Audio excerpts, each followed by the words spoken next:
Narito na ang mga nagtrending na kwento sa mundo ng social media. Lamborghini tricycle sa Marikina, kinaaliwan ng netizens. Estudyanteng pumasok sa school kahit holiday, nagpa-good vibes online. PWD hinangaan matapos mamigay ng pagkain sa kanyang kaarawan sa kabila ng pagiging kapos. LET review sa Mandaue City na uwi sa kantahan. Usher nagpasiklab sa kanyang Super Bowl halftime performance sa Las Vegas.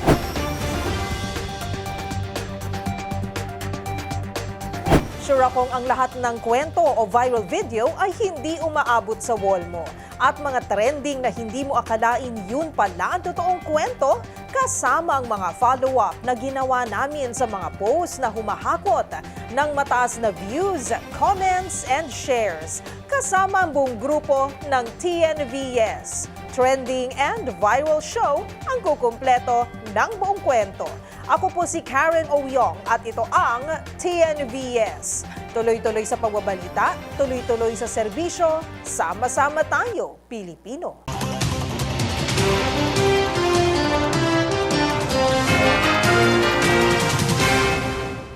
Para sa ating unang trending story, pagbibigay ng walang kapalit.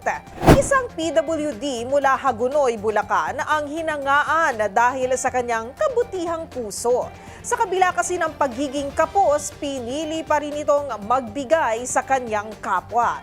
Noong birthday niya kasi ay namigay ito ng pagkain. Kahit na ayon sa mga residente sa lugar, ay madalas lamang nila itong binibigyan ng limos. Ang kwento ng kagandahang loob ng PWD, panoorin sa trending report ni Pamela Adriano.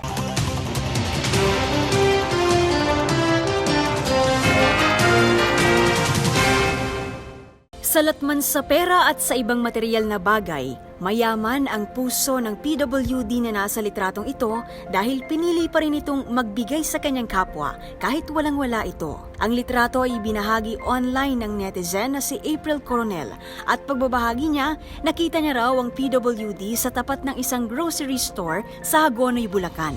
Ayon kay April, birthday raw pala ng lalaki noong araw na kinuha niya ang litratong ito. At natuwa raw si April noong kanyang makitang namamahagi ito ng pagkain sa kabila ng kanyang kalagayan at kondisyon. Pagkukwento pa ng uploader, naiiyak pa raw ang PWD noong namimigay ito ng pagkain. Maraming netizens naman ang humanga rito at ang ilan pa nga ay nakilala ang PWD. Komento ng isang netizen, sa tuwing dumaraan daw siya sa kinaroroonan ng lalaki, lagi raw siyang nagbibigay rito.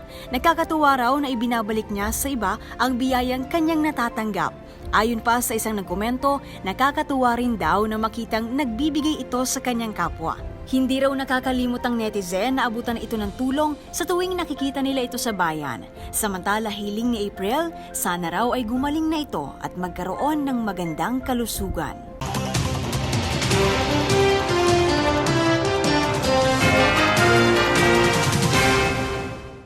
Sa ating next trending story, Passenger Princess. Yan ang feeling ng isang uploader matapos ibida ang nasakyang tricycle na hanep ang wow factor. Ang naturang tricycle kasi hindi lang basta may pinto, kundi bumubukas pa ala Lamborghini. Ang mga nakakaaliw na reaksyon ng netizen sa trending Lambo tricycle na ito, tutukan sa report ni Arnold Herrera.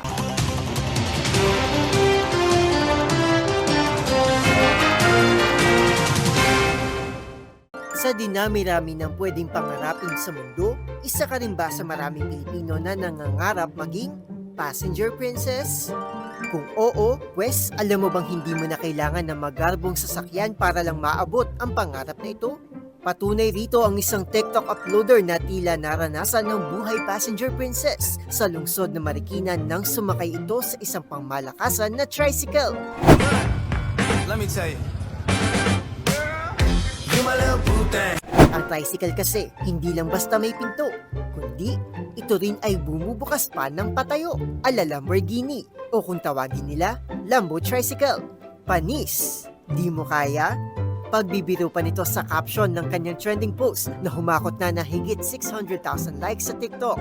Samantala, naaliw din naman ng mga netizens sa comment section. Sabi ng isa, tuwing bababa raw sila dito ng kanyang pamangkin feeling nila ay member sila ng mafia. Sabi naman ng isa, yan daw ang feeling na maging isang passenger princess. Biro pa ng netizen na ito lang anya ang afford niyang Lambo. Kaya naman ano pang hinihintay mo? It's your turn to shine, passenger princess.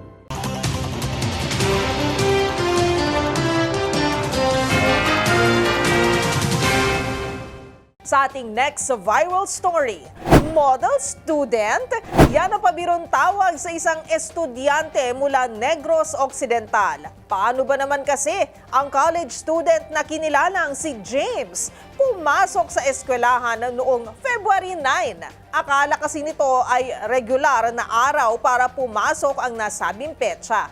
Pero wala itong kaide-ideya na idiniklara na itong special non-working holiday bilang pagdiriwang ng Chinese New Year. Ang nakakaaliw na experience ni James, tutukan sa report ni Millie Borja.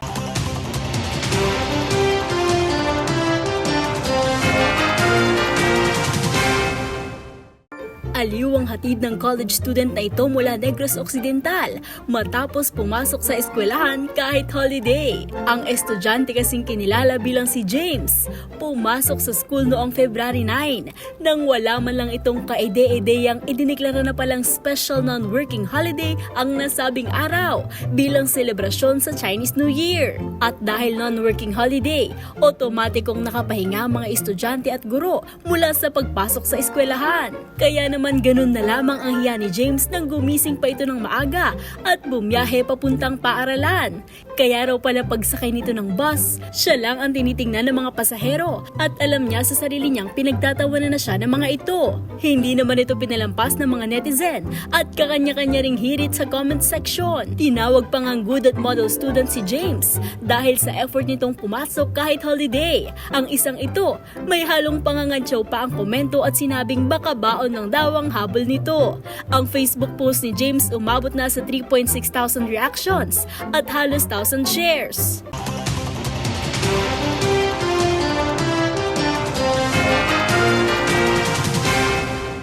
Sa ating next trending topic, aspiring teacher o singer.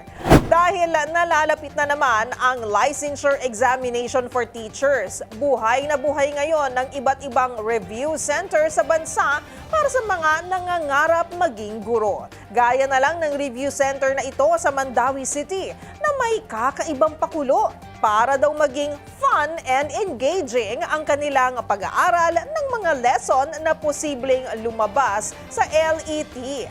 Ang approach kasi ng Falkulan Twins Review Center, review na may halong kantahan. Kaya naman isa sa mga reviewee ang nagpamalas ng kanyang husay sa pag-awit na siyang hinangaan hindi lang ng mga nasa kanilang klase, kundi ng mga nakapanood na netizens. Ang super lively with a matching talent portion na pagre-review, silipin sa trending report ni Liway Abbas.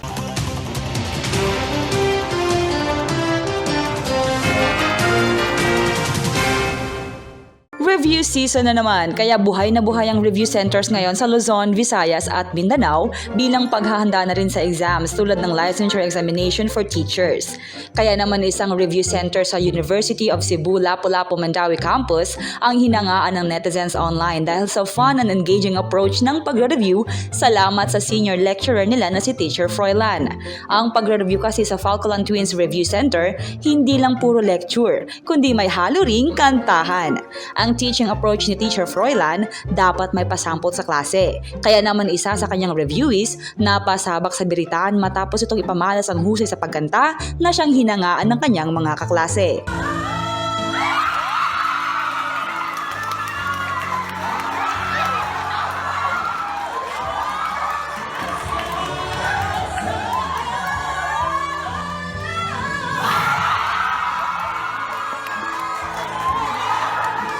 Dahil sa ganda ng boses at galing sa berita ng isa sa kanyang mga estudyante, maging si Teacher Froilan, hindi napigilang hangaan ang dalaga. Ang reaksyon ng lecturer naghatid ng tuwa sa netizens, kaya naman agad itong nag-viral sa kahit anong social media platform. Maging ang super lively, fun and engaging class, hinangaan online dahil talagang no dull moments kapag nasa klase ni Teacher Froilan.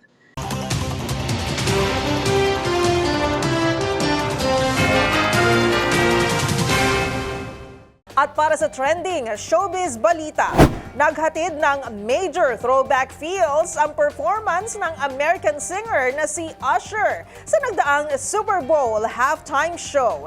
Ilang surprise guests ang isinama ng R&B icon sa kanyang naging pagtatanghal sa Las Vegas. Hatid ang early 2000s hit songs. Balikan ang trending halftime show performance ni Usher sa report ng ating Showbiz Angel.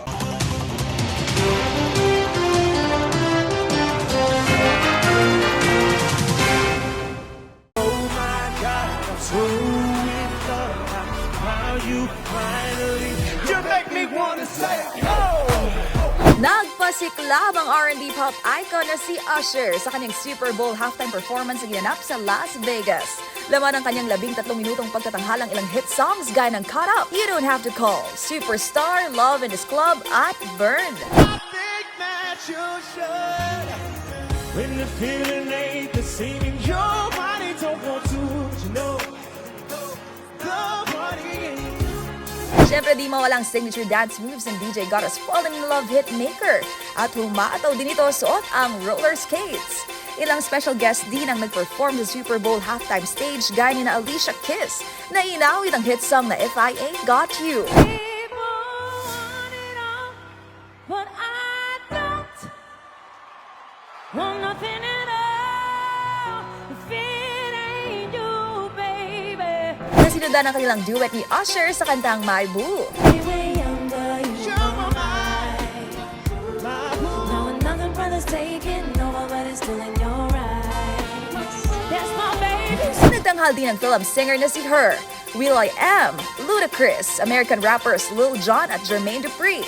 Samantala, spotted din sa Super Bowl 2024 ang Canadian singer na si Justin Bieber kasama ang kanyang wife na si Hailey. Maraming netizens naman ang umasa na magpe-perform din si JB kasama si Usher. At syempre, galing sa matagumpay na Japan stop ng kanyang The Eras Tour, nakahabol si pop superstar Taylor Swift sa Las Vegas. Full support sa kanyang football player boyfriend na si Travis Kelce. Kung matatandaan, noong nakaraang taon, si Rihanna ang nag-perform sa Super Bowl halftime show at kasabay nito na kumpirma ang pagbubuntis ng singer sa kanyang second baby. At yan ang DZRH Showbiz Hottest News mula sa kauna-unahan sa Pilipinas, DZRH. Ito si Angelica Cosme. Tuloy-tuloy sa pagbabalita, tuloy-tuloy sa serbisyo, sama-sama tayo, Pilipino.